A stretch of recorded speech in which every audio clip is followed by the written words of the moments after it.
A very good morning to all. I welcome you all with great pleasure to the National Self Reliance Day celebrations organized by Swadeshi Science Movement in association with Civilianz and Indian Society for Technical Education in connection with the birth anniversary celebrations of Dr. APJ Abdul Kalam. Today, October 15th, is the 91st birth anniversary of Dr. APJ Abdul Kalam. His life is a textbook and an inspiration for us as he taught a nation to dream for the attainment of goals and imparted the message that the thoughts and efforts of young generation are essential for nation building. 1,000 tributes to the memories of Dr. APJ Abdul Kalam, who was the strong President of India and more than that, a great scientist. I would like to invite all the dignitaries of today's function to occupy their seats on dais. I welcome Shri Sudhanshu Mani, Shri P. Vivekananda Pai, Dr. B. Anil, Engineer V. Vijay Kumar, and Engineer Retd to the dais.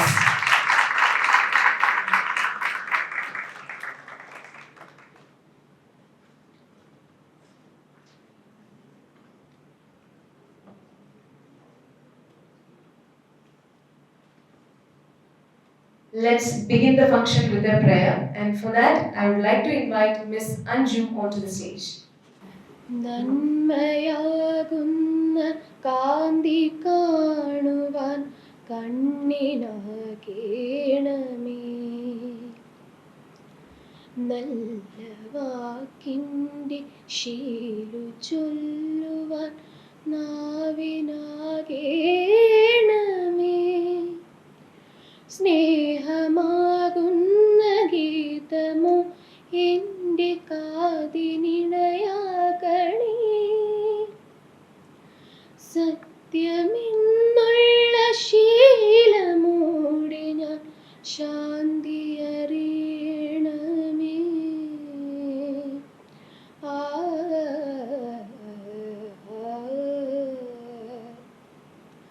ഭൂമിയമ്മ എന്നറിയുവാനുള്ള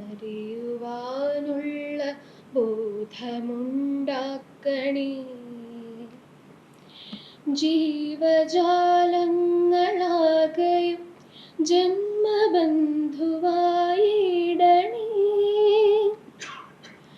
ജാതിഭേദങ്ങളെന്ന ശാപമു ദൂരെ മറയണമേ ലോകമൊന്നെന്ന പാഠമെന്നുമെൻ മനസ്സിലെഴുതേണമേ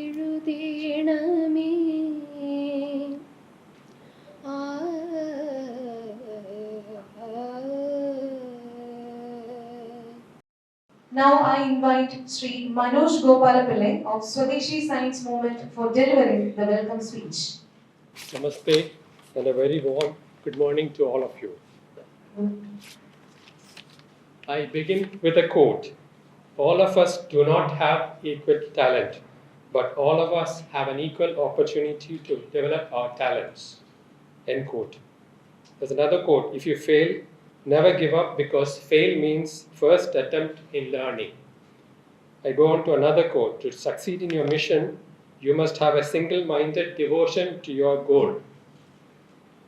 Another one is creativity is seeing the same thing but thinking differently. I'm sure all of you know that these are some of the famous numerous quotes by the late President of India, Dr. APJ Abdul Kalam, known as the People's President or the Missile Man. He was a scientist, teacher, author, and we can very well say that Dr. APJ Kalam spearheaded the self-reliance in our country in the area of space technology, defense R&D, and numerous other fields. Today, on the 15th of October, being the birth anniversary of Dr. APJ Abdul Kalam, Swadeshi Science Movement, the Kerala unit of Vijnana Bharati, along with Civilianz and the Indian Society for Technical Education, are celebrating this day as the National Self Reliance Day. A few days back, we saw the fourth Vande Bharat Express being flagged off by our Honorable Prime Minister in Himachal Pradesh. There's been a lot of talk about this Vande Bharat Express, also known as Train 18, which is a semi-high-speed train developed indigenously by the integrated coach factory. And this is a prime example of self-reliance. Train 18, I'm told, was developed in about 18 months at one-third the cost that would take if the similar train was developed in other countries. As our nation celebrates Azadi Ka Amrit Mahotsav, and a lot of emphasis is on Atmanirbhar Bharat, we have with us as our chief guest and our keynote speaker today, Dr. Sudhanshu Mani, who is a retired general manager of the integrated coach factory, Indian Railways. Shri Sudhanshu Mani was the person who spearheaded the development of Train 18. His perseverance led to the development of these kind of trains that possible, and it was a paradigm shift in the Indian Railways, moving away from the locomotive type of trains that we were used to traveling on. On behalf of the organizing committee of this event, I deem it my honor and privilege to welcome you, sir, to this function. I now invite Sri Vivekananda Pai, the National Secretary of Vijnana Bharati, who has dedicated his life to serving Vijnana Bharati. Thank you, Vivek. We now have some other distinguished personalities to offer felicitations at this function. I now welcome Dr. B. Anil, who is the retired principal of the Government Engineering College, Bartingale, and also the former chairman of the Indian Society for Technical Education, Kerala. I now welcome Dr. Sri V. Vijay Kumar, Deputy Chief Engineer, PWD, Kerala, and State Executive Committee Member, Association of Engineers, Kerala. Welcome to you, sir. I now welcome Dr. Sri Retd CK, General Manager, Civilianz, Thiruvananthapuram. A warm welcome to all our distinguished guests, students, friends, well-wishers, members of the media, both print and visual, as also the fellow members of Science India, Swadeshi Science Movement. Hope you have a wonderful session today. Thank you. Thank you, sir. Once again, we welcome you all to the National Self Reliance Day celebrations organized by Swadeshi Science Movement in association with Civilianz, Association of Engineers Kerala, and Indian Society for Technical Education. Now, I would like to welcome Shri P.A. Vivekananda Pai, National Secretary of Vijnana Bharati, for the introductory remarks. Respected Shri Sudhanshu Maniji, Dr. Anil, Engineer Vijay Kumar, Ravi from Civilianz, and many of our senior colleagues, Dr. Harish, Rajiv Nair, Manoj Pillai, Ratish, and so many others from the Swadeshi family, and students from some of the schools nearby, especially from the 11th standard, higher secondary. In 2004, we published a small booklet. Just now Manojji had mentioned about some of the quotes. So we published a few of the very inspiring quotes by Dr. APJ Abdul Kalam and distributed it among school students by the name Footprints. We also sent a copy of that to Dr. Abdul Kalam.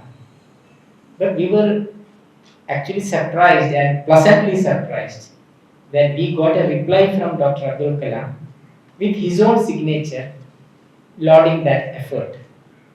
It was that small gesture from him in 2004 which actually encouraged us to take up in 2005 his birthday and actually the birth week as the National Self Reliance Week celebrations. So since 2005, we have been having this program in different areas of Kerala and in different scales. Normally, what we do is we have a science and technology exhibition where exhibitors from different labs of India come together. We have an interaction with scientists. One of the first one to interact with scientists in 2005 was Professor Yashpal. Maybe many of the students here may not have heard his name, but when we were children, he had a TV program called Turning Point. It was extremely interesting and so well known among the students of that time.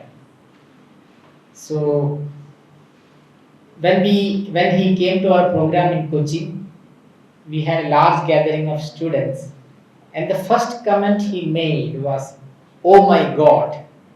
He's a person who doesn't ascribe to the existence of God.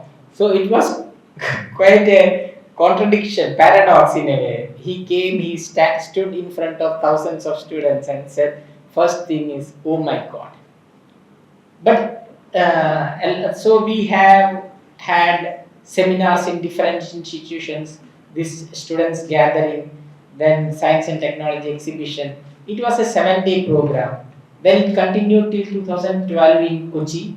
Then we had the same program in 2013 at Kasaragod, then in Kozhikode, like that.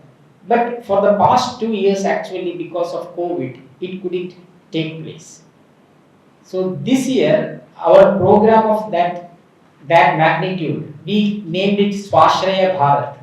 Long before Atmanirbhar Bharat became a primary narrative of our country, Swadeshi Science Movement Kerala since 2005 has this program Swashraya Bharat, which coincides with the birthday of Dr APJ Abdul Kalam. And as Manoj ji very rightly mentioned, he was known as the Missile Man of India, and his beautiful stories. It started with Vision 2020. We had the opportunity to have a discussion on his book, Vision 2020. Then came Wings of Fire. Then came Igniting Minds. I am sure many of you have heard about these names, no? Am I right? Yes.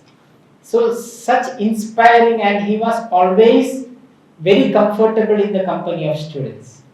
So we had, I think in the year 2012, we had the great opportunity of hosting Dr. Abdul Kalam in our program in Kochi. And we had intentionally decided that we will invite 5 or 10 students from each school. So around 52 schools were represented. And it was such a vibrant program. And we had the fortune to interact with him on different occasions. He came to the inauguration of Bharati Vigyan Sammelan in Bhopal in 2007. And on his 80th birthday, today we are celebrating his 91st birthday. So on his 80th birthday, so it will be something in 2013 or so, we had the opportunity to meet him on his 80th birthday at the Alapi guest house, government guest house. We had an appointment, say around, he said he was going to meet one of his old friends, Sahasra Naman or somebody from Alapi. And after that I will come to the guest house and you can meet me. We thought we will be able to meet him, an 80-year-old man, you can imagine. We will be able to meet him, say around maybe 9:30 or 10 or something. He had some programs in Alapi. After that, he went to his friend's place, and probably they were very thick friends, and they spent a lot of time.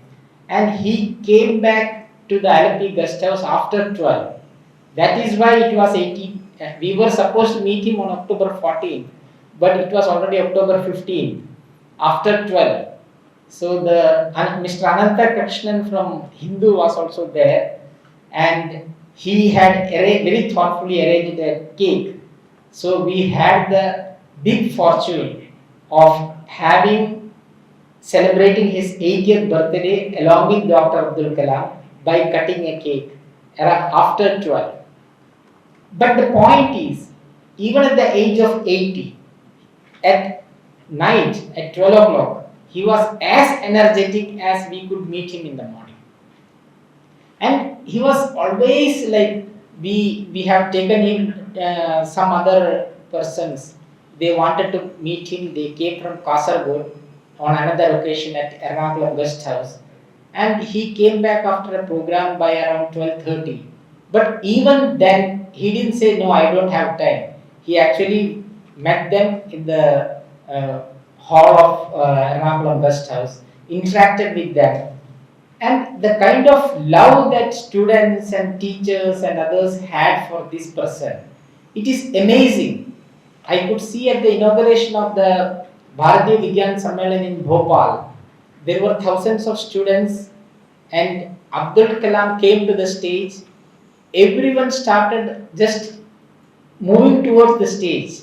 Then he said, I want everyone to sit. And one of the ministers of the Madhya Pradesh cabinet was also there, a senior minister. So he was a kind of like, should I sit or not? Then Abdul Kalam said, okay, you also please sit. Then everyone sat. So that is the kind of control that he had over students, over our people, and that is why he is known as People's President. And what was his message? People asked him, you are talking about peace, but you are also always designing defense equipments. How isn't it contradictory? Then he said, we can achieve peace only when we are strong, because strength respects strength. And today we know we are facing lot of challenges. Our country is facing lot of challenges. We are in a very difficult neighborhood.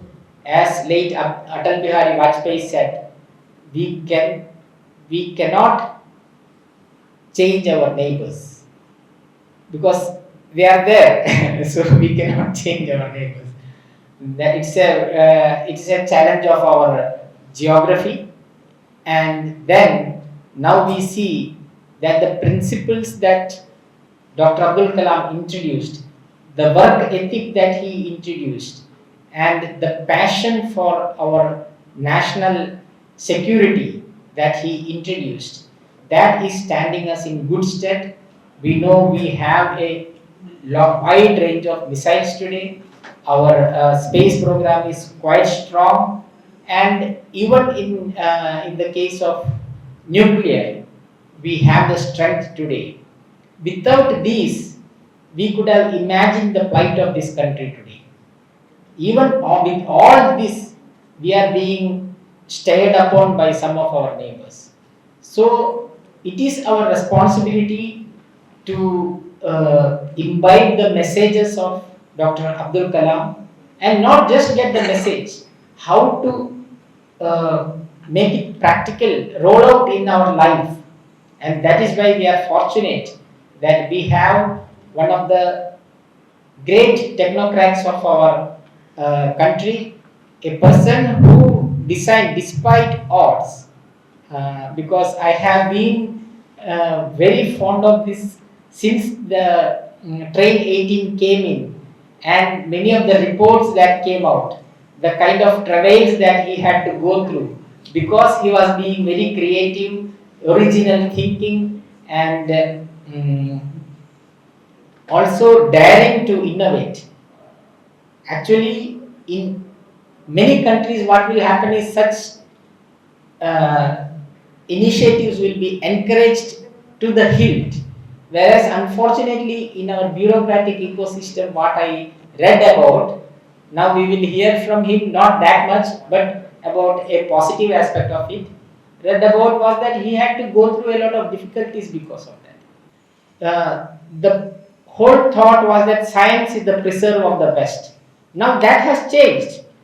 We know that India has many achievements in the fields of science and technology, but now we have to have one more mindset of can do it. And we have today amongst us a person who has actually proved that India can do it. We are extremely grateful to you for coming from Lucknow, all the way from Lucknow to interact with us.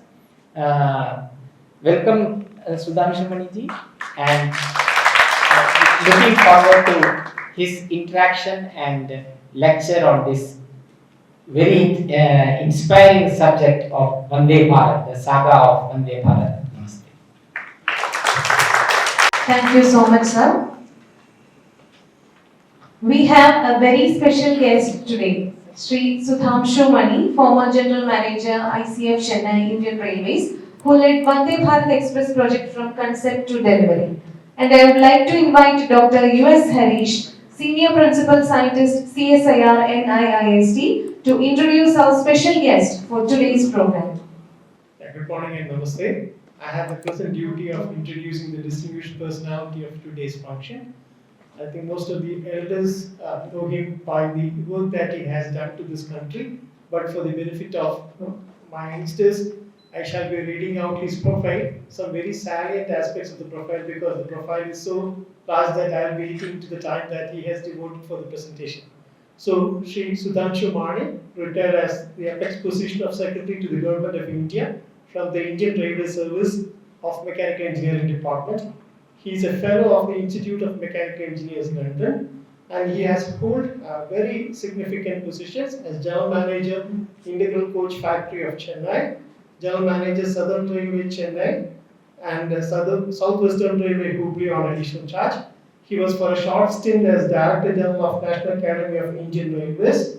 He was Railway Advisor to the Embassy of India in Germany, which is the highest position of Indian Railways officers outside India. And then he was Chief Mechanical Engineer at the Rail Wheel Factory of Bangalore, Divisional Railway Manager Bangalore, which is one of the prime divisions of Indian Railways, Executive Director Research in the Designs and Standards Organization, like now, heading the most important R&D wing of Indian Railways. And he was also additional Divisional Railway Manager of Secretariat, which is one of the largest and busiest divisions of Indian Railways. And adding to that, and we are going to hear from him how he has designed and executed the project, which is now considered as the flagship program of Indian Railways, which is none other than the Train 18 story. So, the stage is yours.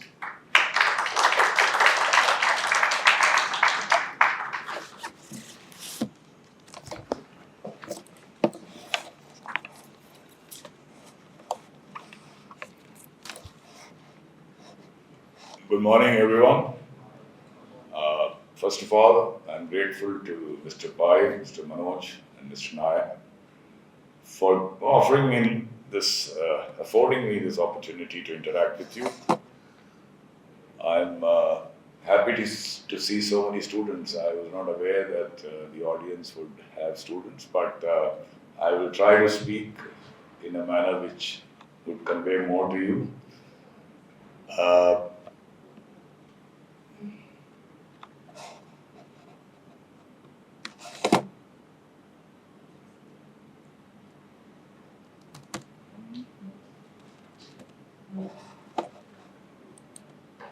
Slide movement.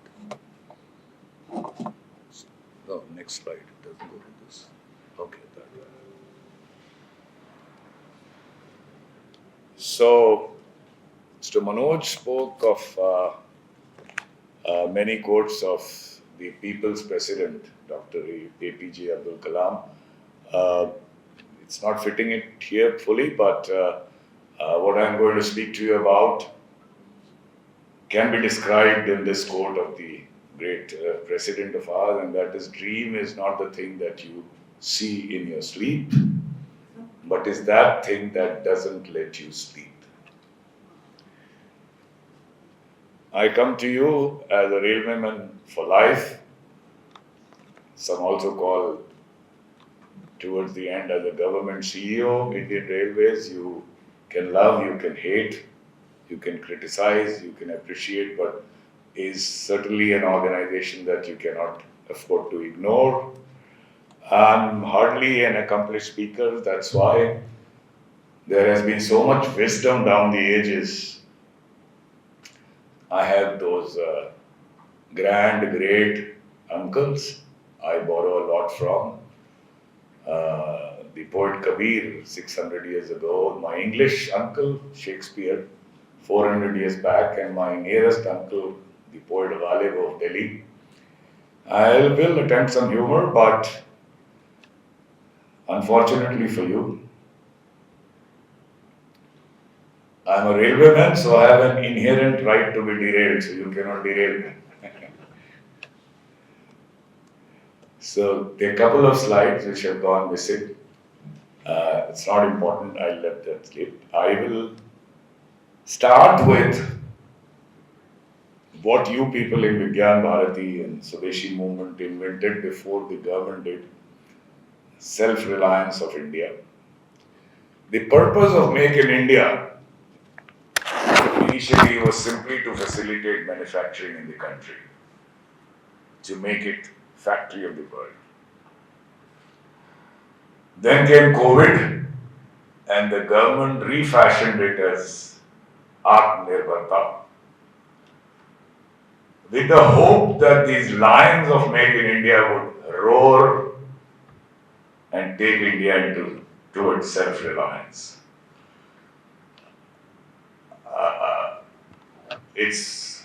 The jury is still out, but I would say that we have not heard too many roars, maybe birds, because to my mind, the spirit of self-reliance has not been appreciated. You can see all this on screen. These were the measures, more to do with fiscal stimuli and increasing the demand, collateral-free loans for industry and so on. But that's something the economists talk about. As an engineer, I would like to talk about the spirit, the essence of self-reliance.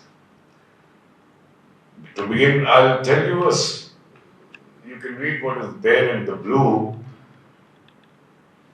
The bureaucracy has defined Atmanirbharta as this, that you can actually import something for rupees 100, sell it for rupees 205 and claim 50%, 55% value addition in the country.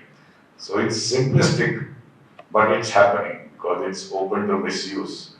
These policies are not going to make us self-reliant, but appreciating the spirit of Atmanirbharta is what is going to take us there. I need not tell you from the scientific community and the students what's an innovation, but it starts with an idea, develops into a concept, and the cycle is complete when the idea, be it anything small or big, is activated in the real world and there is an outcome of value. And that's how technology is built, because it's a product or service which employs some input, techniques, methods, processes, machinery, plant, and so on. And what I have written in red also artistry for a particular usage. This innovation converted into a technology of sorts as a solution for anything, be it engineering, non-engineering, any field, service, and so on. But to manage it in the country, to nurture it, is what is the spirit. And that comes with a sense of pride and ownership. Because ownership and the pride of ownership can make you do 110% of what you are capable of doing. And that is the spirit which will take us towards self-reliance, in my view. You would hear a lot about the Indian companies not coming up with products which are world class, even in software. I will not get into that, that's perhaps true, but the onus squarely, in my opinion, lies on the government. Because companies have a bottom line, government doesn't have a bottom line.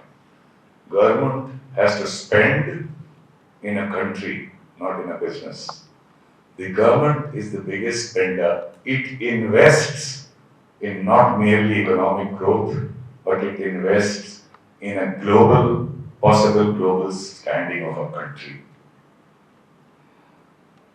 Some of the measures which the government must take, and perhaps is taking to some extent, are written here. Again, I will not get into this.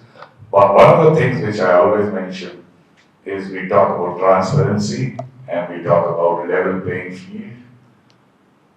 Today, the level playing field benefits foreign companies. We should have a field which is skewed towards Indian companies. Let their products be shoddier. But as I'll tell you later, a beginning has to be made. There's so much stress on EVs, you keep hearing ministers talking about and so on. By 2030, we'll reach here, we'll reach there. I'm not talking about cars. Let's talk about buses. The country has 18 lakh buses. 1800,000. FAME 1 policy came, FAME 2 policy came. You'll be surprised because there's so many news items. Even today, the country does not have 5,000 e-buses. And whatever we have is mostly the body built in the country. The heart of the system, the electricals, the electronics, the controls, the batteries, everything comes from, in most cases, from China. There are companies in India who can do it, who have done it for trains, who have done it for industry. But still, buses don't have that. So policies alone will not take you anywhere. It's nurturing and encouragement which is much more important. There's a familiar term which we keep hearing about is transfer of technology. I call transfer of technology an oxymoron because it's something which cannot happen.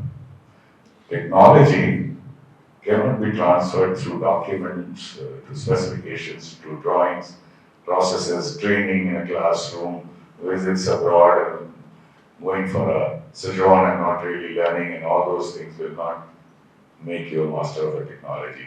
Technology, as I said earlier, is a creation. And that creation lives in the mind, and more than the mind, the heart of the creator. And there is no technology to transfer that. So only way you can be a technology leader is to start creating technology. You will make it very bad in the beginning, but good or bad, it has to be yours. Because every failure is a stepping stone to success. Before I come to the Trinity story, I will tell you, this is exactly where Japan was, if I'm right, middle of the last century. This is where China was 10, 15 years back. They started creating their own products. And today, at least in rail sector, China has become a global leader. It's not started with transfer of technology, graduated into creation of their own technology. In India, we still have to see that vision in many sectors, including railways.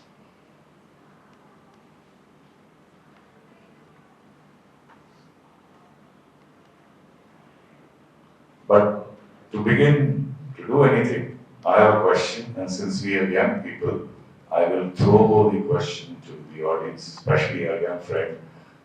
You decide to do anything in life. So what is the first thing that you think you need? Anyone?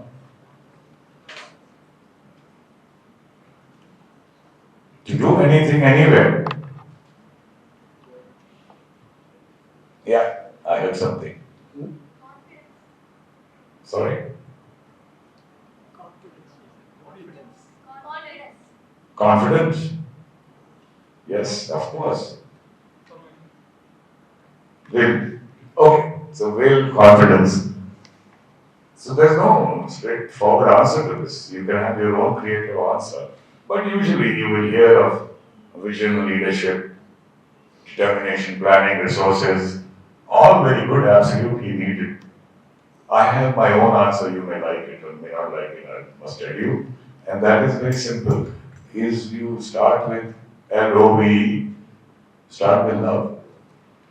You love what you do, love your colleagues, love those above, love you those below. Start with it. And why? Because irrespective of all the wherewithal, all the artificial intelligence, everything, no organization, big or small, can succeed unless the human resource the organization has is aligned to the goal, is with you. And that can come, ladies and gentlemen, only through love. I keep quoting one poet which I translate. एक लफ्ज़ से मोहब्बत का अदना ये फसाना है. This word love is a very, very brief story. सिमटे तो दिले आशिक, फैले तो ज़माना है. If it shrinks, it is the heart of a lover. But if it expands, it is the world.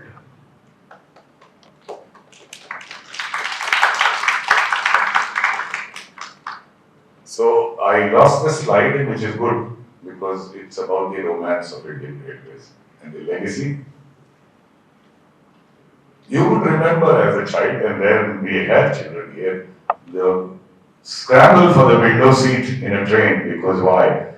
As you sat at the window, the marvel and the magic of India passed you by.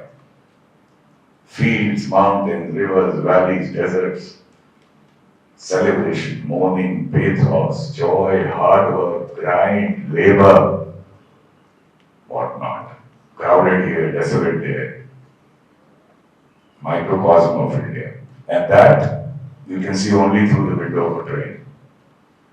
It's also a great level up, because even today with all the airports and nice buses, railway station is the only place where the richest to the poorest stand next to each other to catch the same train.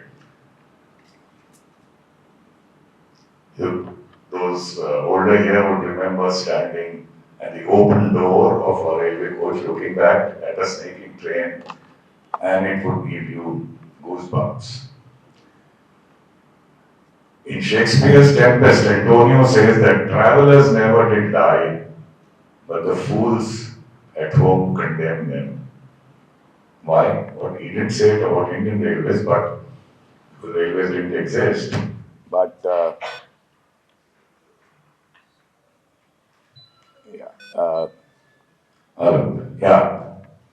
if you cannot really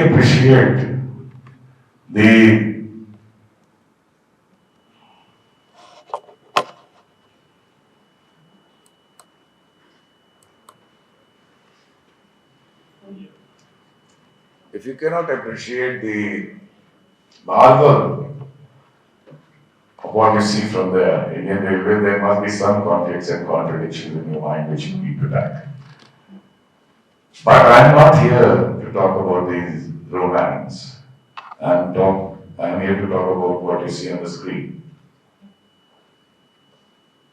We have had German technology in 78. I'll start with 1947. I'm not even going before that. So we brought in more AC coaches and Rajdhani, Shatabdi, all these, but 75 years have passed. But the trains have the same recall. Think of Indian Railway, then you see what you see on the screen. As a child, I would see magazines from Japan and Europe. The Trains magazine as a child in late 60s, early 70s. Why could India not have a modern, better aesthetics, speedier, technologically advanced train? That's what I'm going to talk to you about. I was due for posting as a general manager. So not everyone in the service becomes a general manager, maybe 5% of the people who join.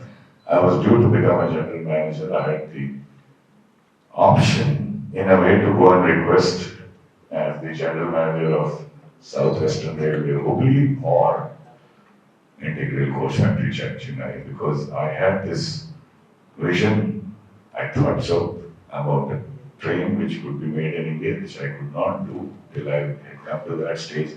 I requested for and got posted ICF in 2016. This is the factory which was set up in 1955 under the vision of Pandit Jawaharlal Nehru to make current technology coaches. But the dream that he had was not backed by innovation of those surrounding him, certainly not by Indian Railways, which kept on doing what I call more of the same. Big numbers, increasing numbers, expansions, to the extent that today 70,000 coaches have been trained by ICF, making it the largest single roof factory ever to have turned out that many coaches in the world, but more of the same. To the extent that Chinese premier Chow and Lai came to ICF in 1955. And he actually wrote in the visitors book, which is there in the gallery which I built in ICF, that every Orient should be proud of this factory, should come and learn how to make coaches. And 65, 70 years hence, where have we reached? We are so far behind that we have to go to them, learn from them why railways in practically every technology.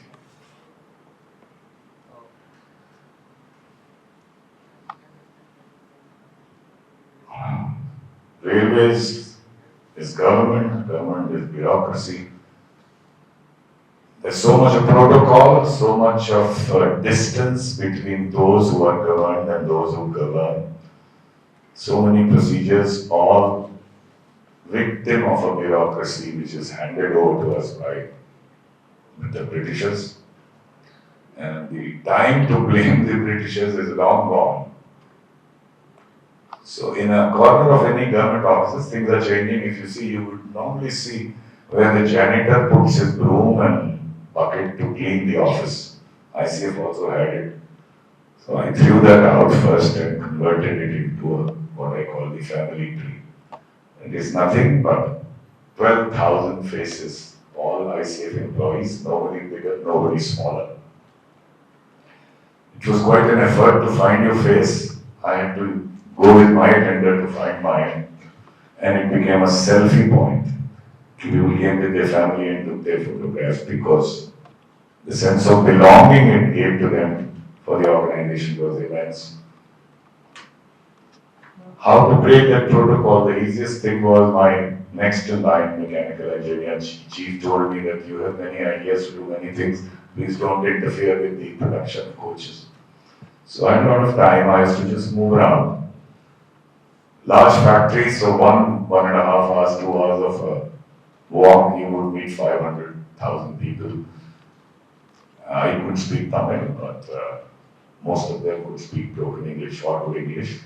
So our interaction would simply be, any problem? 99% of the time answer would be no problem, sir. People had told me that if you go and do that, you'll be flooded with problems. So how wrong they are of judgment of people. There were little problems somewhere here, some toilet problems, some lighting problems, some things, and engineers would follow me and rectify it then and there.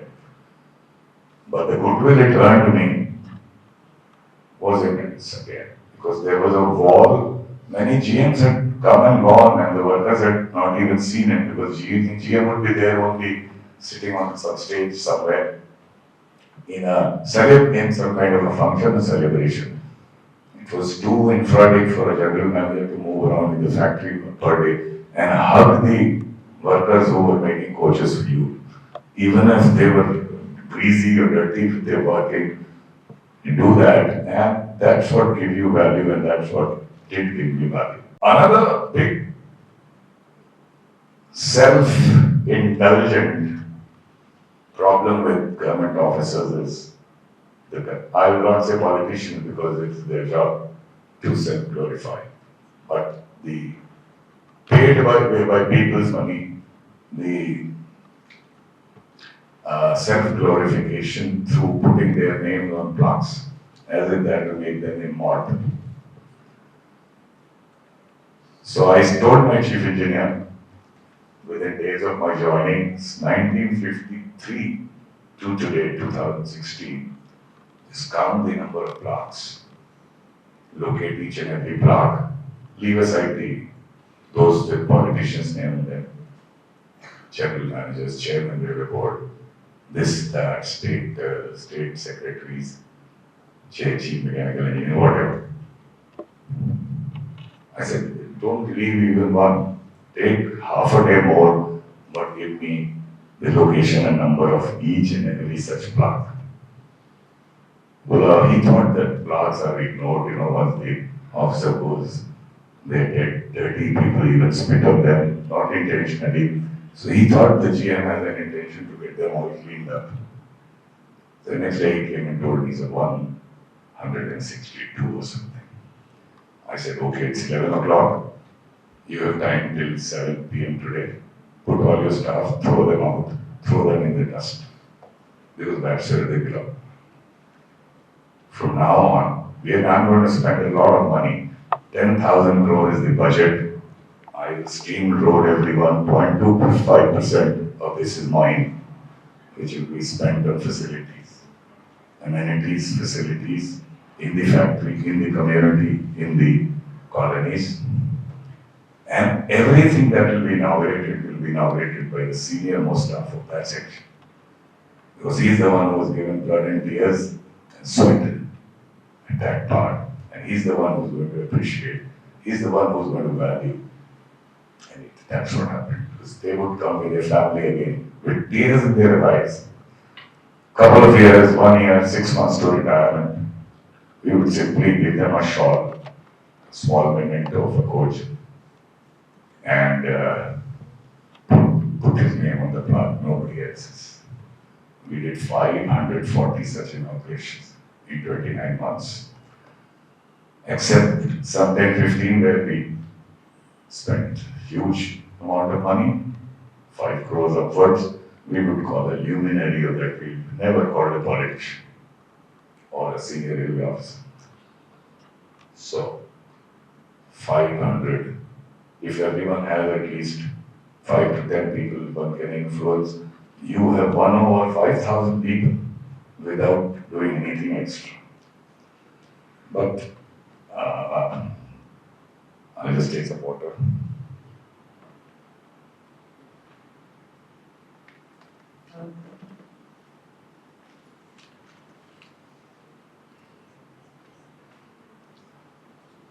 %20 are self-motivated, 2% are shirkers, number one, and others watch.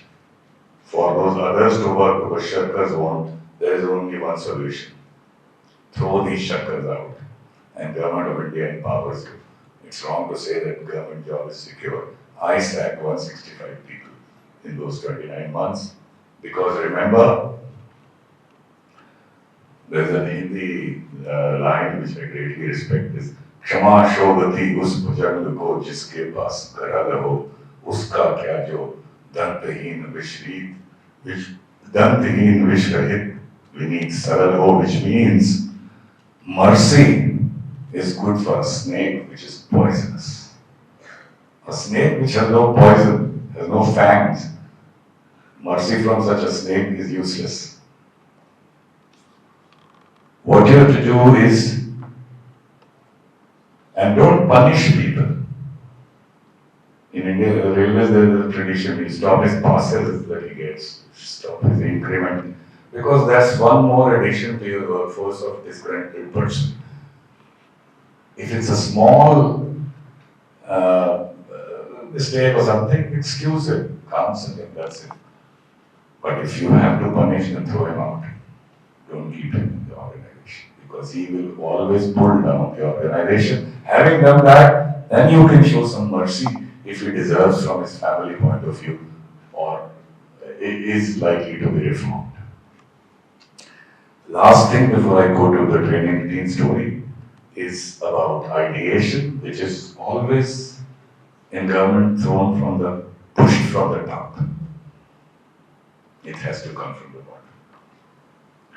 And it cannot be commanded, demanded, cajoled or dismissed. It has to be simply encouraged. Every man has an idea, barring maybe 5%. Listen to everyone in a collective way, and if everyone appreciates the idea, implement it. And how the easiest way to do that one was through calling staff and hearing and implementing it. Otherwise, to all executives, you command it. Command it by saying that have an idea every month. Now this is a command, but you're free to have a small or big idea, whatever, doesn't matter. But once your idea is told and everyone says it's a good idea, then getting it done is totally single window, your baby. You cannot say that fellow didn't do this, that another fellow didn't do, so it didn't happen. That excuse is not there. The idea is of your choosing. Let it be very, very small or very big, but it has to be then done by you, made sure. So, with 160 officers, one idea a month, some 3,000, 4,000 things got done without any extra effort. It was one single man's job to do it, and we used to then recognize it also. Using all these means and some productivity measures, why the number of staff? I said I will not add any more staff. By the time I retire, I'll make it 10,000. We were 12,000. Too many cooks spoil the broth, as you know. But the productivity of the workshop, you see, as the number of staff went down, the production kept increasing. From where we were around 1,500, 1,600, by the time I left, we had reached 3,262, and later, I believe they had crossed 4,000. By putting solar installation all over, because we were fortunate, we had earlier put windmills on Tamil Nadu coast. Integral Coach Factory actually became an organization which consumed less energy than it produced through regenerative means. And regenerative here, 3 measures only: windmill, solar installation on every roof possible, and saving energy through efficiency measures. We also became the cleanest colony, the old but cleanest colony, by simple measures of recycling in Chennai city it's possible, the dry waste, and composting all the wet waste and using it in the premises itself mainly. We also revived a water body which had become a stinking dead lake for 30-40 years with sewerage coming from all over unauthorized colonies. I blocked it, and both the MLA who was from DMK and the MP who was from AIDMK, who both turned against me because it started overflowing in those colonies. I said, I don't have CSR in government.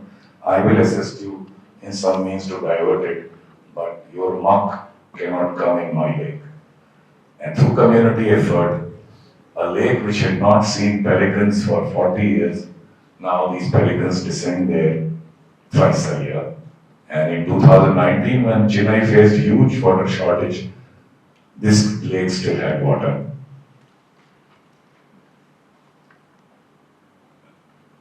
Art, as you know, washes away the dust of everyday life from your soul, so I encouraged it a lot all over the factory, to the extent that some people remark that it looked like a factory in an art gallery or an art gallery in a factory. Another very important thing is empowerment of women. It cannot be lip service. If an instance of any sexual or gender-based discrimination and misbehavior comes to you, then you go through a Vishakha committee, and what lot of women usually don't even want to depose because it's not very comfortable talking about it. Instead, in school, I'm reported. I say, I don't believe, I'm not the Supreme Court judge. I'm merely an administrator. It's my job to find out if something like this has happened somewhere, through word of mouth or otherwise. After that, I don't even need a written report. My people will find out if such a thing has actually happened. And then, my diktat to everyone is 24 hours. The fellow should be out, thrown out. Let him go to court. So we don't, as administrator, we cannot become Supreme Court justices. The message sent to women was, yeah, the workplace is safer, and if you are exploited by even the slightest means, there is a window where you can go and say, quietly tell about it, and action will be taken. So then they came and said, we are employed as welders, technicians, but we are made to work like helpers. We want to make a coach on our own. I said, that sounds like segregation, but they said, no, it's empowerment. So we made 30 such gangs. The picture I show you is something you will never see in India easily. even in private sector, is heavy fabrication work done by women aged 23 to 57, all on their own, supervised by a woman. And their output, I believe, if not better, was same with the men. Last thing is also importance, and unfortunately in Kerala, a state which has produced so many good sportsmen for the country, is it's not a matter of physical fitness, it's also a matter of rejuvenation psychologically as well as physically. And so I spent so much money that as a premises in 2.5 years I was able to make ICF with the best sporting facilities in the city. Floodlit cricket ground, floodlit hockey ground, best indoor stadium there, 10 tennis courts, 7-8 basketball courts and so on. Because I said railways is not there only to run trains, it has immense amount of money. Why not give something to the city as well? And which benefits the ICF employees as well. And the last thing which we did was also to attack this more of the same syndrome. I will not go into the examples, but the one on the extreme right is a DENU exported to Sri Lanka. Whenever we did that, we came into comparison with Chinese products and we always got a sorry figure. But thanks to the team at ICF, what we sent in 2018, I was in Sri Lanka after retirement in this year, February, and all of them told me that it's the first time an Indian product which has come, which excels the Chinese product.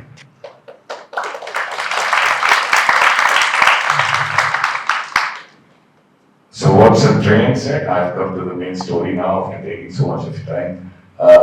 So a train is a lot of coaches and locomotives, one end or both ends. A train set is something which has no locomotive, engine in common parlance. All the equipment is put under the board of the train. There are two cabs. You can go from one end to the other, all connected. These are the advantages. It doesn't need to detach a locomotive, bring it in front. It can go reverse on its own. It's faster because you can put more equipment under the board. It's more energy efficient and all these advantages. You can, as I said, walk from one end to the other, 16 coaches. You won't even feel that you're crossing a coach because it has a sealed gangway, unlike the vestibule, rickety vestibule you have today, which not even appears safe for children and older people.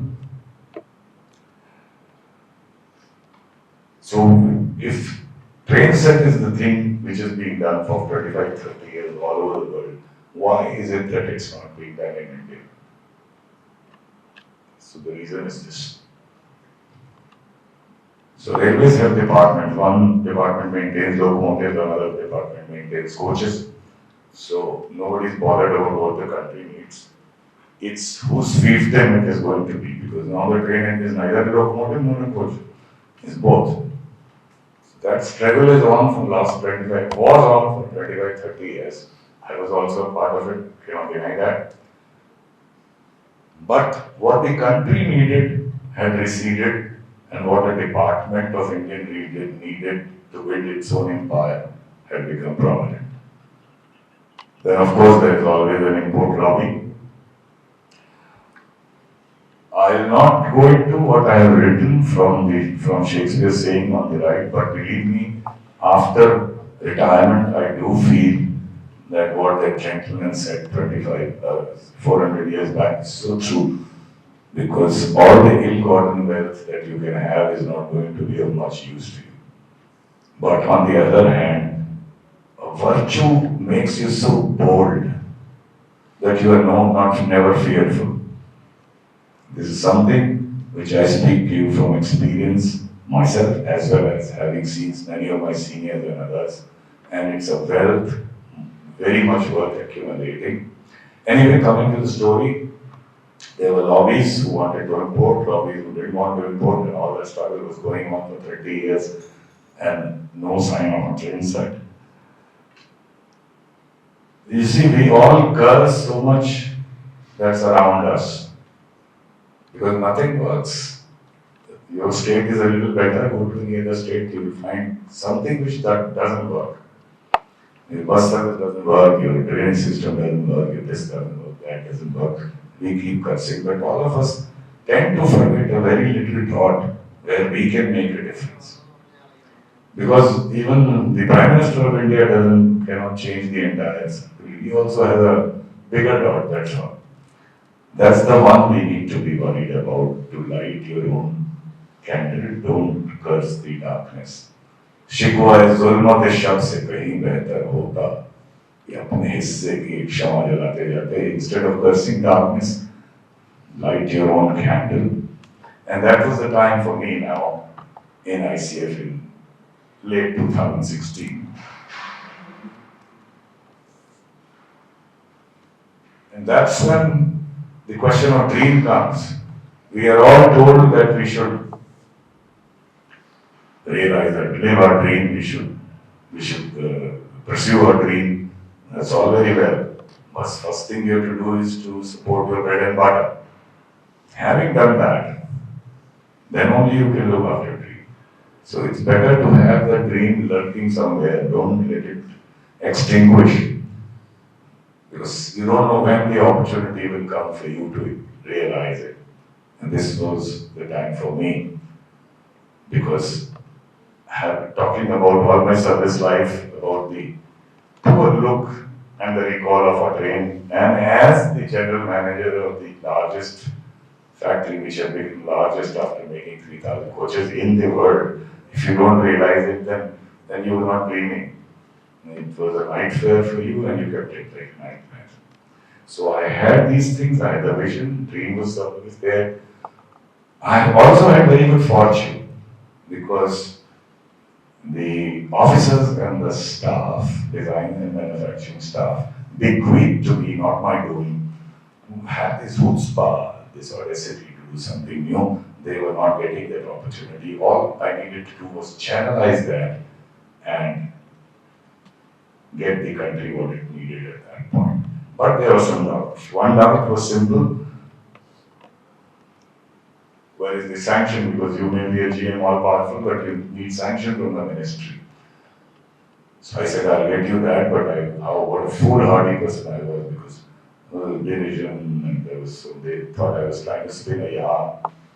The import lobby obviously thought that here goes the chance of import. So much of resistance, but the chairman railway board, I had worked with him when I was in Bangalore as the divisional railway manager. He was the GM. He said, yes, you can do it, but other board members are not letting me sanction this. So I pleaded with him. I asked him, you think we can do it? He said, yes, I think you can do it, but... So I said, I'll fall at your feet.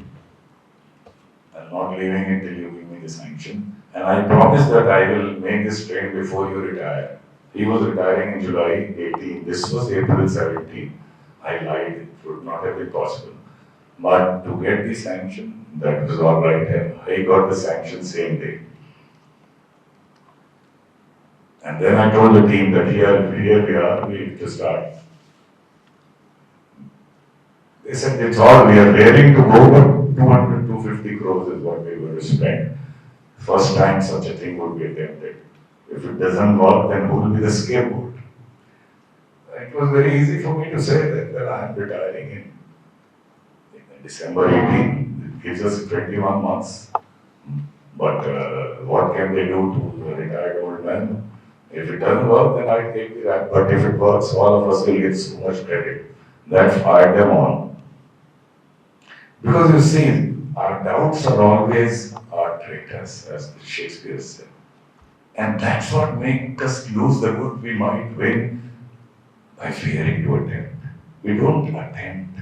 Failure is a must, but success follows failures.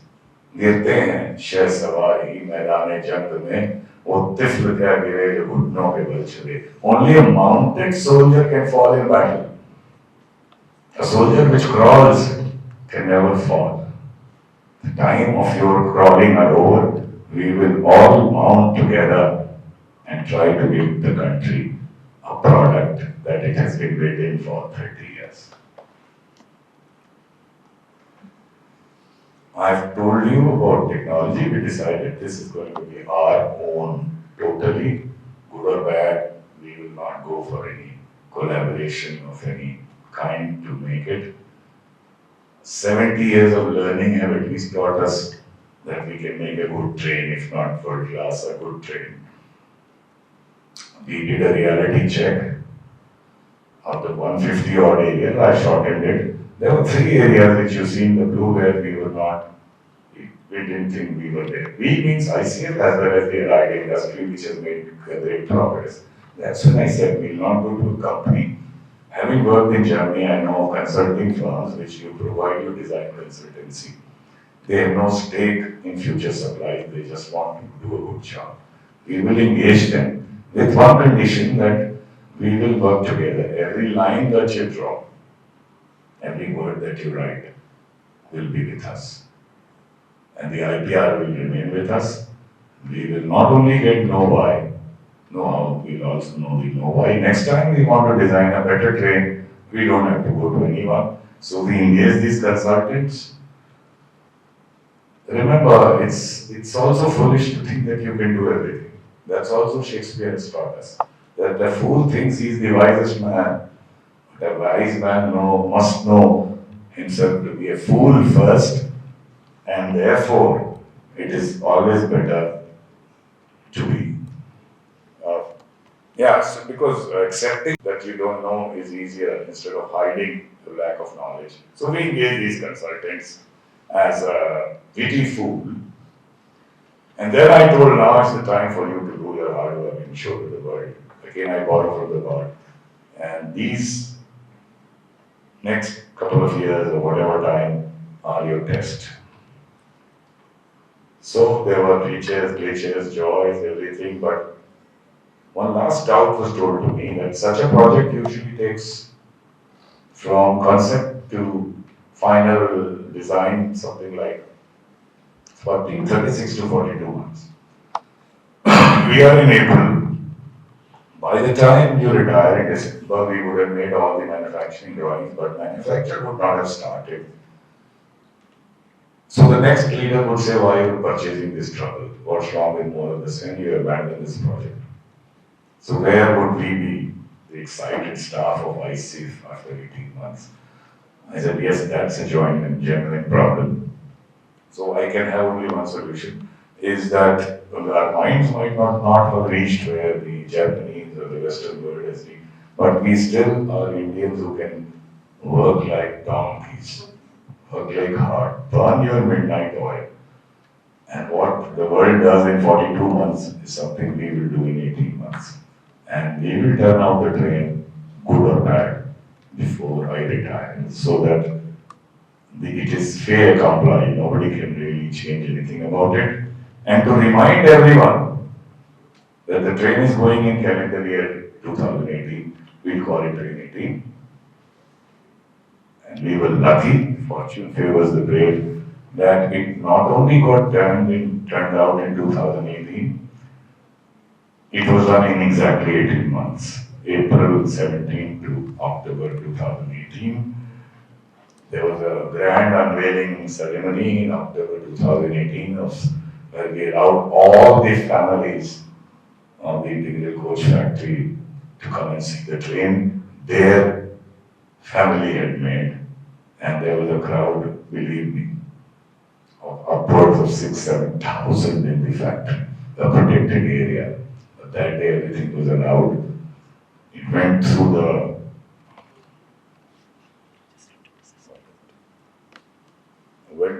testing, all necessary testing over the course of a couple of months.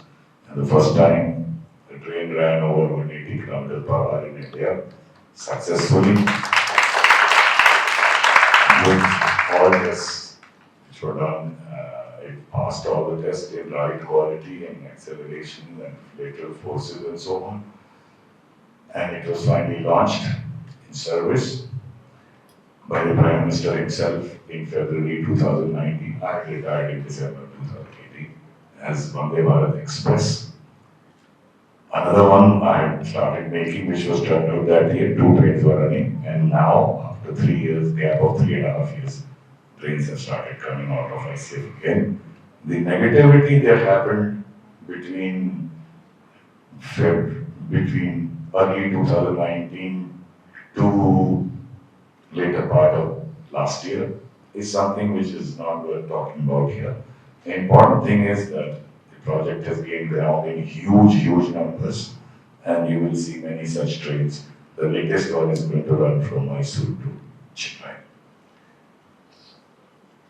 It has been more than 3 years, nearly 4 years for the first train, and except one unfortunate incident that happened on 7th of September, in 4 years, not one failure, not one service cancellation. The train has had impeccable reliability record, and that's to credit of the ICF entirely, because I was just merely a leader. It was their skill, their excitement, their enthusiasm which built the train.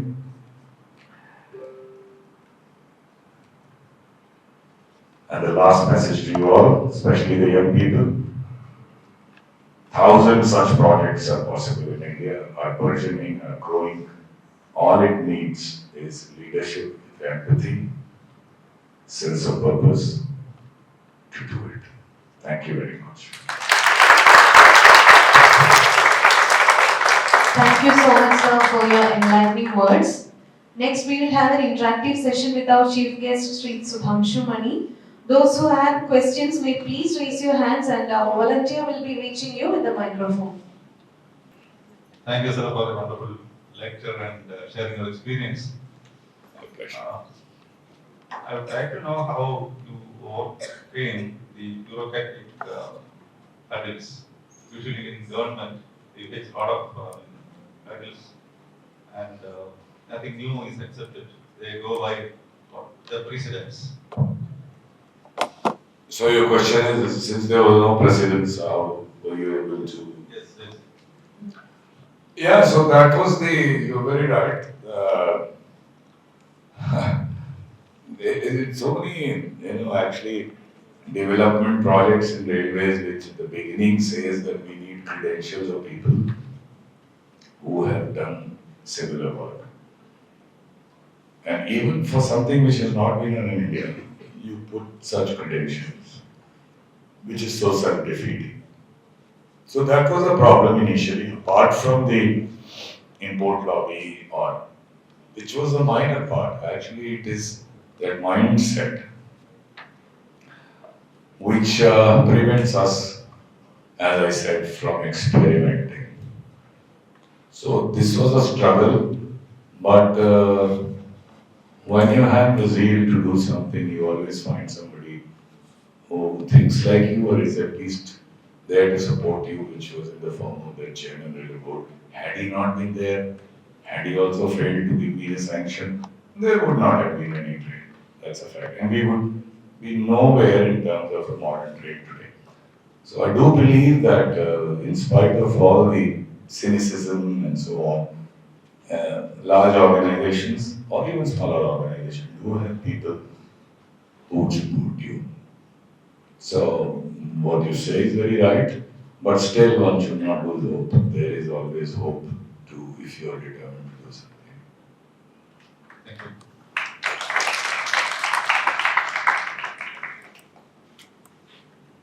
What about the sourcing of components and parts? Yeah, good.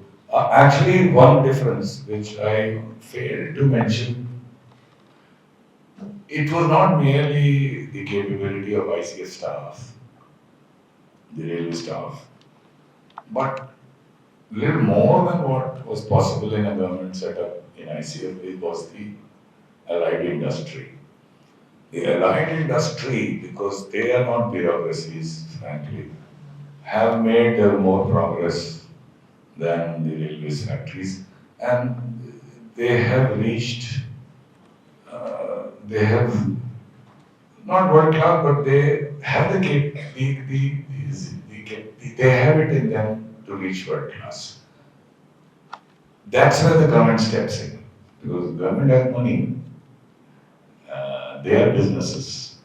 they have a family of workers to support. They cannot go under. Government will never go under. So their role was much bigger, and many of them, the drawings were not ready. The engineers here would understand. So making drawings, manufacturing drawings to which you can order components can take up to 1 year. So April 17, if we waited for the drawings to be ready fully and then order, they would have taken 6, 8, 10 months to deliver. It could not have been made in 18 months. We called companies and we said, we'll give you conceptual drawings based on which we place an order on you. Your costing is on a conceptual drawing, but your delivery will have to be as per the original, as per the final drawing. You may lose 5%, you may gain 5%. Nobody will look at that. Look at the pride of the project, and that's what moved them. Everyone looked at the pride of the project. So, cannot name those industry, but largely in the south, some in the north, done exemplary work to supply components as per the unfinished drawings, modify them to the final drawing, give it in time. So that was one of the keys for actually doing the work. So technology-wise, what was the upgrade that? What was the upgrade? Yeah, like from the diesel engine to electric engine or something like that. Okay, so basically the concept, if you see, is nothing so novel. The suburban trains that you have in Mumbai or Chennai, these are also, they don't have locomotives, right? The concept is same. The larger differences were those trains run at 90 kilometers. For to running at 180 means you have to design the undercarriage. And whatever has run to that speed has all come from abroad. We had never designed anything like that in India on our own. We had only tinkered with existing designs. So that was a major upgradation in technology, is to design a vehicle which can run at 180 kilometers per hour. And then all the power equipment, which again was never done for this kind of acceleration and speed. So acceleration means you have to have more and more power. And nothing could be put above the board. That was the other mission. Everything, even transformer, everything will be below. Nobody can see it except the maintenance staff. So these were technology upgrades where you don't see any EMUs, you will see those equipment rooms and so on the board. This has nothing. Technologically, these were the changes, and there were many passenger amenities added. For example, doors. Doors are plug doors, automatic, which means a train will not start unless the door is closed, and the door will not open unless the train stops. So the safety of you have people falling from our trains at times, these heavy doors and so on. And all that is possible because the doors are fully automatic. The brake system is much more advanced. These were the creation in technology. So a couple of questions. Yeah. One is last September, on 2nd of September, India unveiled the Vikrant. Yeah, so land, sea, and space, we are already there. Yes, and space also. Space, yeah, true. Yeah. Absolutely good. So how do you compare this Vande Bharat train with many of the latest trains or new trend in train design across the world, and how we can look forward to being leaders and maybe exporters? Absolutely. So from one position that we cannot do anything, the other position that we have done everything, that's our problem. Be in the middle. So I will not need anybody go to the net, you will find the train is better than bullet train. Train has done this, world class, this and that. Not make a comment, I am the creator with my team. But The bullet train, see the gap. Bullet train was started in 1960s. So that's more than 50 years back at 210 kilometers per hour. We have not reached there yet. So compare ourselves with them, what can I say? On the other hand, to say that we cannot do that 210, let alone 300, is another set of people. Have to be on the ground. It is not world class, it is near world class. First attempt, we did our best, we should be proud about it. But there is going to be a lot of room for improvement, which we must keep trying as far as trains are concerned. And as for the other technology efforts you told me, I don't know that much of technical detail. One thing I can definitely say is why is ISRO so successful and stands out. You cannot deny that. In spite of being government, their achievement is something which only a handful of countries have. Trains are built by at least 15 countries. One of the reasons is, of course, less bureaucracy, less interference of government, and technology denial. They don't have the option to get technology. In trains, we have the option, go to somebody, bring a train. Today, no one is going to stop us. But if you go for missiles or space or nuclear, such technology, nobody is going to give even the rejected technology they have. So they have no option but to be totally self-reliant from the beginning. And perhaps that model should come for other technologies also. Force people that there is a technology denial, do your own. Believe me, if then India will show its true this thing, and maybe in 10-15 years, it will take that much time. We will have products which will be world class. Yes, sir. Sir, this locomotive running in high speed, seriously doubt about the tracks being protected. Yeah. Recently, there was a news item. The Kerala media is such focus to the fault. They were, publishing this as a big news and also the fellows came into. Yeah, I know. So, what about protecting the tracks? Is there any? Yeah, good question. Good question.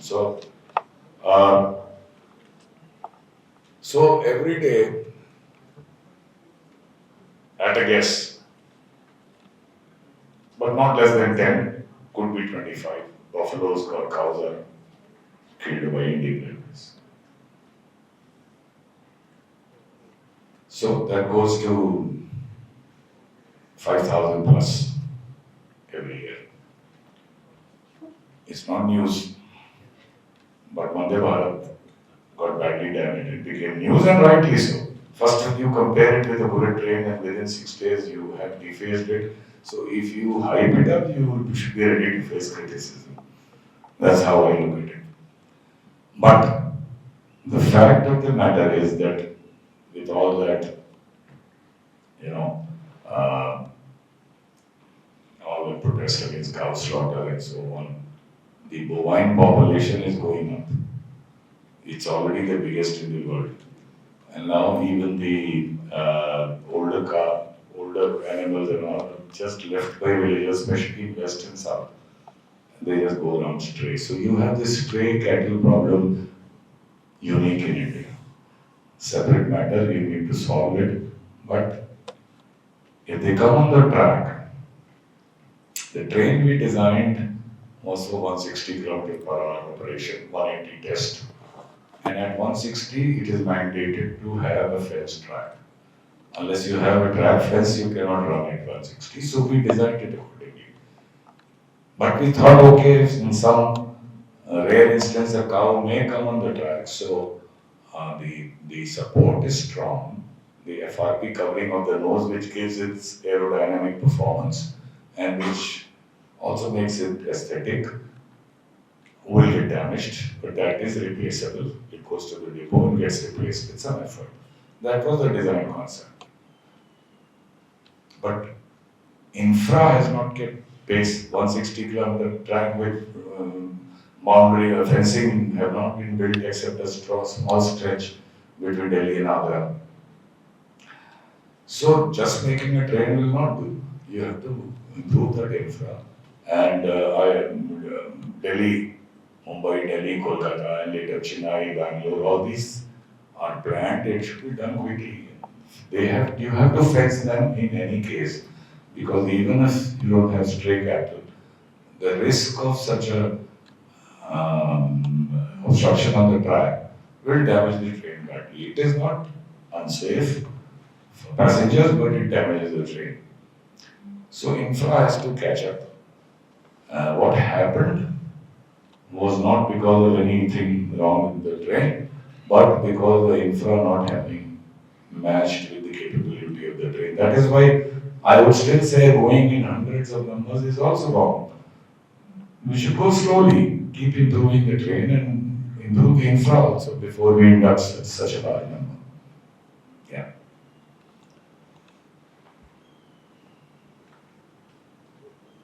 How much import components are there? Okay, so the design, as I said, is totally ours. But some of the things, like the brake system, it's a monopoly of 2 companies in the world. There's nobody else to match that. It's nothing to do with particular country or so on. In fact, the one country is called, company is called Vande, the other is called Keynote. One is German, and one is the brake company is French, but the Vande, the umbrella company, is American. There is no way anybody is going to reach brake technology there in the next 10 years. So the brake system complete to our specification design, the way we wanted, was imported. The plug door which I talked about, that major components in that door was imported, which now is getting indigenized. Similarly, the interconnecting door was also partly imported. Wheels were imported, not because India cannot make wheels, but the numbers we required were very small. Two trains, 32 coaches, 8 wheels per coach, 32 into 8. So I think it's 256. It was the steel plant would have taken long time to make them. We had only 18 months. So we had to import the wheels. Even the present trains which are being built now, Trinity wheels are imported. About 18% in terms of value. About controls and Sorry? control. No, that's all totally done by a company in Hyderabad. All the propulsion system, controls, all the software, hardware, electronics, totally Indian.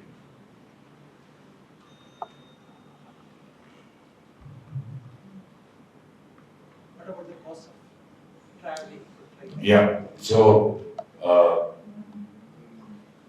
it was worked out, we had estimated 105 crores, but it was worked out after completion, it was 98 crores per train. So 2 trains were built. Now, because of various factors, the cost has gone up to some extent. I have not seen the final figures what they make, but I have a feeling it will be in the range of about 110, 115 crores per train. Whereas import cost would not be less than 250 to 300 crores. If you take the technology cost, which nobody will give you 2 trains, minimum 20 trains. And they will charge you for the technology transfer. So if you combine all these costs, per train cost would not be less than 300. 250 to 300. That's why I said we are roughly 1/3 the cost that we were able to make it. The question was the cost of operation. Oh, sorry. Okay, so since the base is very small, only 2 trains, now 4 trains, so you have to keep special train staff at these places. Maintenance cost right now compared to regular trains is a little higher. As you go on putting more and more trains, it will go down. But the running cost is decidedly lower in terms of efficiency 10 to 15% lower than conventional trains. Sir, namaste. Do you have any new ideas of introducing solar power train? New ideas about? Introducing solar power train. Okay, yeah, so solar power has been tried out.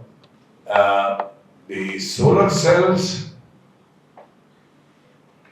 are not developed to an extent that they can power a train. So you can have solar power to for the lighting, air conditioning, and support all the hotel load requirement of a train, and that has been tried out. Not been pursued very strongly. There are many other reasons, but totally powered by solar train as of now, it is not technically feasible because that much power is not generated by, because you can only put it on the roof of the train. So that much power cannot be generated to power a train. Sir, Indian railways are one of the earliest railways, but why is the development very slow? Sorry? The development of Indian railways are very slow. Very slow. You are very right. You're right. So one of the reasons is, as what I talked about, is the bureaucracy. Other reason is also misplaced priorities. So there's no dearth of money. The railway spending, capex on railways has gone up multiple times after this government has gone. But the priorities of where we spend the money is should be re-looked at. And there is so much debate that takes place even before the project starts. Planning is good, but procrastination is not good. You can take an example of the, what's it called, your Kerala high-speed train, which... Sorry? Yeah, but they have put a name. Silver. Now, so it's now at least 5 years that it's been talked about and various, so I'm not getting into the merit or demerit of the case. But one way or the other, we should be able to decide these things quickly. And it's not here alone, all over the countries. To answer your question, these are the reasons which make development slow. In Japan, they decide quickly, take a lot of time and planning, and execute quickly. We debate, go on debating, procrastination, then lobbies come, this and that. Once a decision takes, then we spend very little time in planning, and then we take all the time in execution. Those things need to be corrected. Any research going on in bullet train area or maglev trains? Okay, so high-speed train, as you know, Mumbai and Ahmedabad. So we debated from 1990s to 2014. It was only because of this Prime Minister that he decided we are going for bullet train. No debate. And once he decided, all the debate was over. So that project, it has struck some bottlenecks because of politics. Another government came into Maharashtra and other things, but now it's back on rail. So nobody can say whether high speed is good for India or bad. But any developed system in the world, except USA, which has a auto lobby, and even an air lobby, which never permit a high speed train. Leave them aside. Any country worth its name which has a developed railway system has high speed. How can India be an exception? We debate unnecessarily. We debate on things on which we have no knowledge. People project things which are vaguely wrong. So what is the best way? For a large country or ours, I would say, my opinion, build two of them. It cannot go total waste, no, it will still be there. It may not be remunerative, it may not be patronized. Build two, proof of the pudding is in the eating, then debate and then decide whether you want to build. So fortunately that happened in one case, Mumbai and Ahmedabad. I think one more should be built.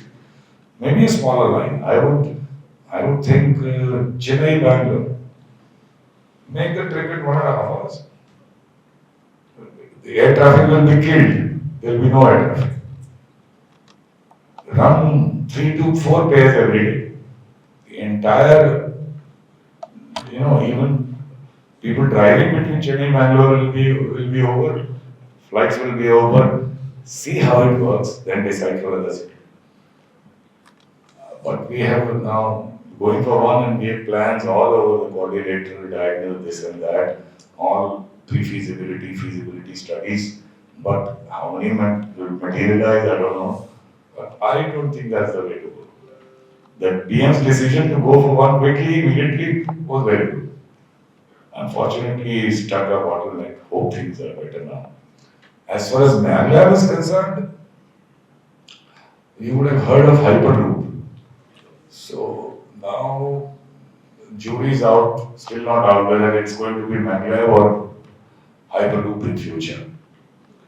Mangalore is already there in commercial operation in a couple of countries, mainly China. But Hyperloop is not commercial anywhere. I would think that India should engage a Hyperloop company. It's more about investment than research.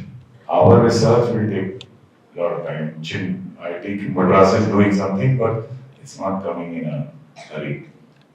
Invest and become a leader in Hyperloop. One project, first in the world. Maybe Trivandrum to Bangalore or some such. Spend that money, but if you become the leader, like China has become, that has its own, spiral advantages, which China has gained. Now, if you go on debating whether Hyperloop is any good or not, the debate can go on for next 15 years, and you will still not reach at a clear verdict.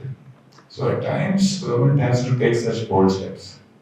Which China did. You see, the first commercial Mangalore was Shanghai at 432 kilometers per hour. Fastest train in the world. It was not a commercial success. But they still remain the leader. Thank you.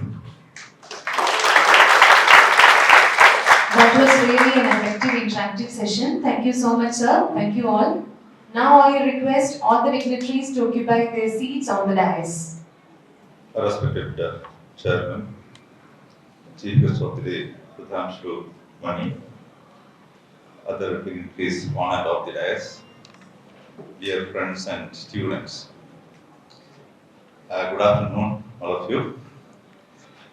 We had a wonderful lecture from a person who has a lot of experience, and he has brought out a wonderful train and made India self-reliant, at least in semi-high-speed train. And the talk was so inspiring, and many points which I wanted to share with you. So I am at a loss because he has already spoken all points which I have in mind. Anyway, I am here on behalf of Indian Society for Technical Education. It's the largest professional body in India of engineering educators, administrators and engineering students. The headquarters of ISTE is at New Delhi. We have more than 1.5 lakh teachers as our members, more than 5 lakh students as student members. We have sections in more than 21 states and more than 5,000 chapters throughout the country in various polytechnic colleges, engineering colleges and other technical institutions. So our focus is on spreading the awareness on technical education and making, let us say, people self-reliant.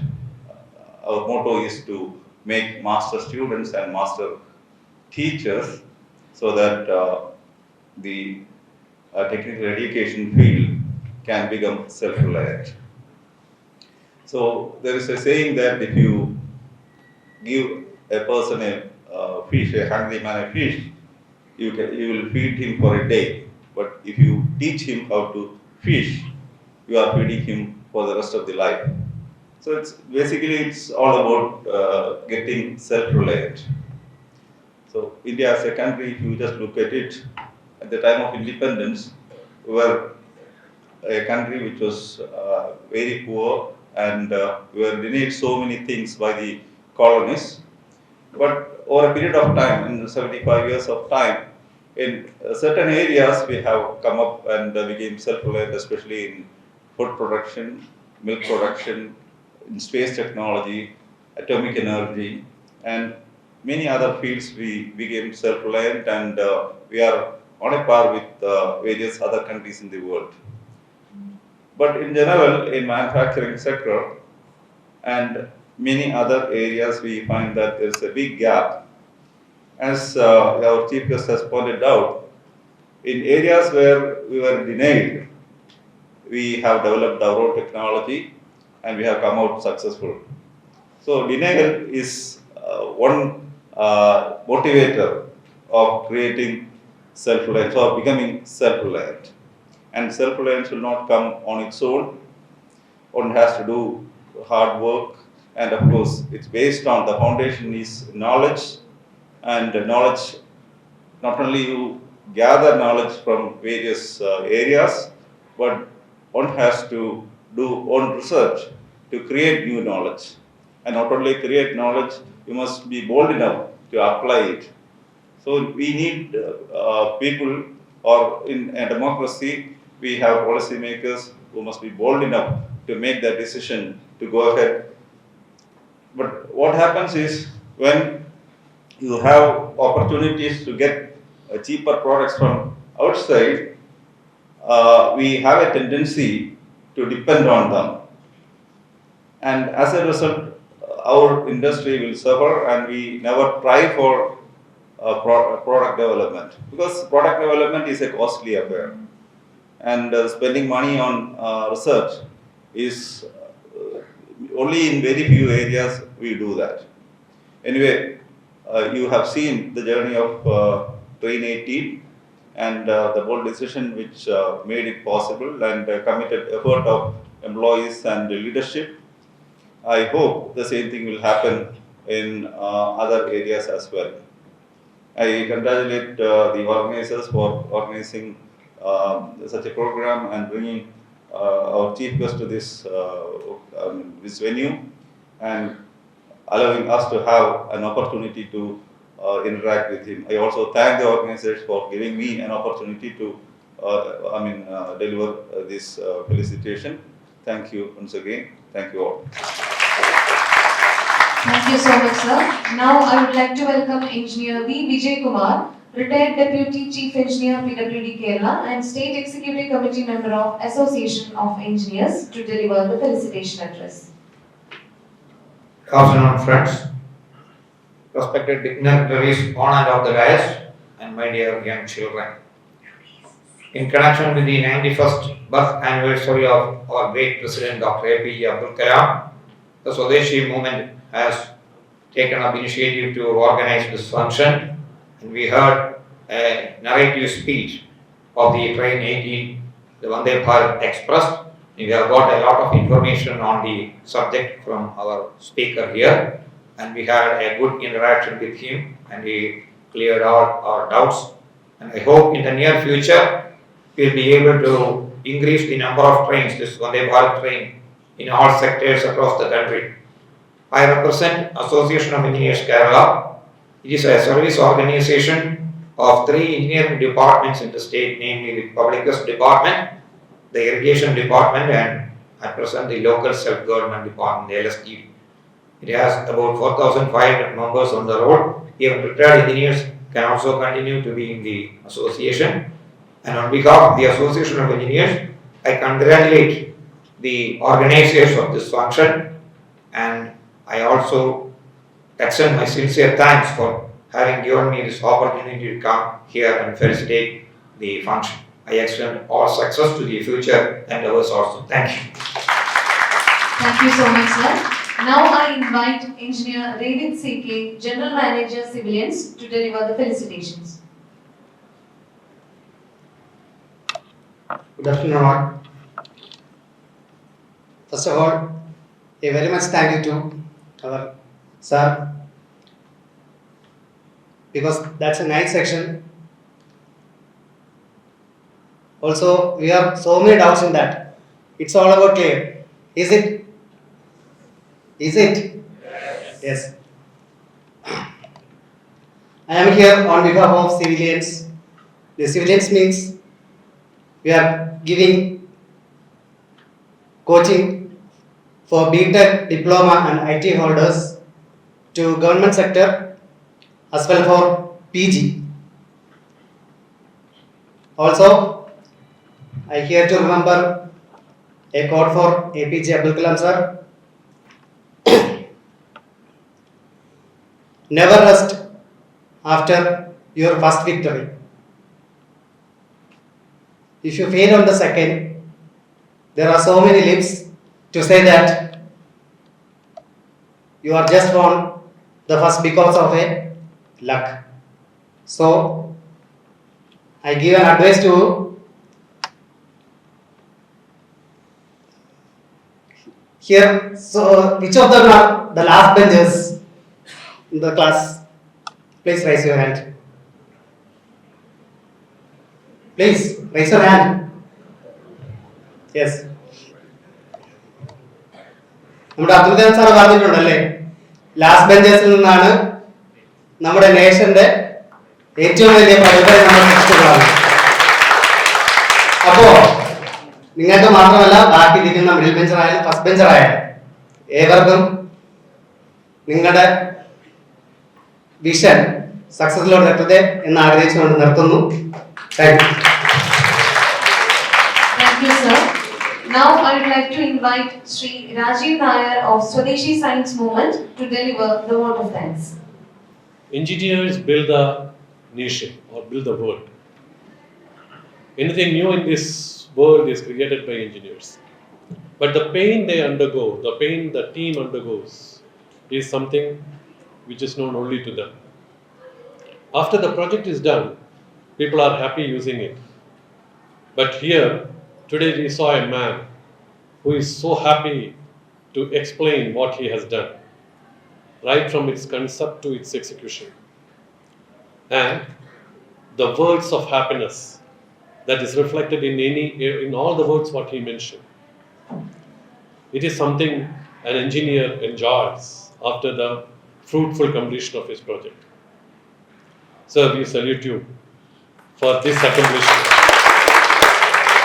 And we also thank you for accepting our invitation to fly down to this place. He is coming from Lucknow.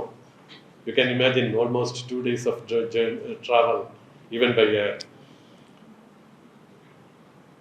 So let us all put our hands together to thank him.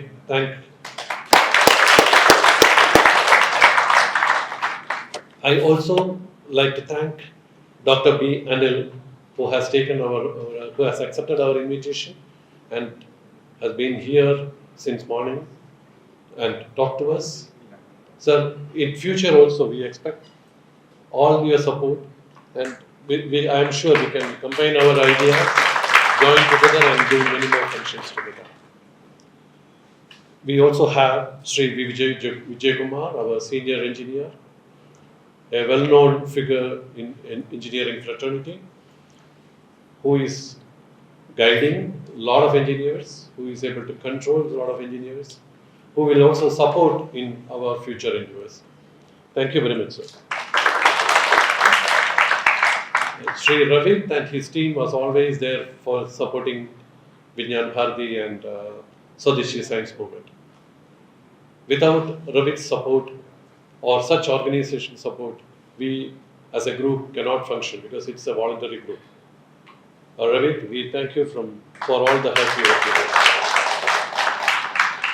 We are fortunate to have Shri Vivekji with us today, our torchbearer, our guide. Every organization must have a leader like Vivekji. who is ready to take us forward, who is ready to show us the torch, who is ready to take or show us the direction in which we should move. It's not only that, he is ready to lead from the front. We thank you, Vivekji, for being with us. And you all children who are going to be the next set of engineers, scientists, doctors.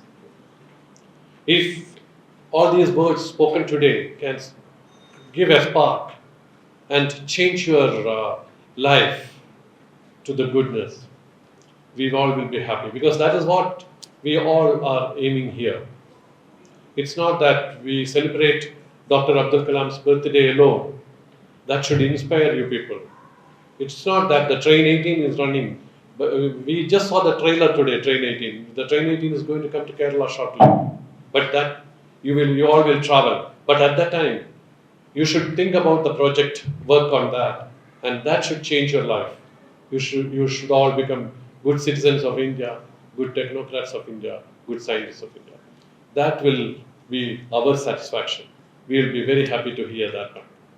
I also take this opportunity to thank the museum authorities for the support which they always give it to us. Thank you, one and all. Thank you so much, sir. I would like to thank you all for being a part of National Self Reliance Day celebrations organized by Swadeshi Science Movement in association with Civilianz, Association of Engineers, Kerala, and Indian Society for Technical Education. I hope that you all had a great experience.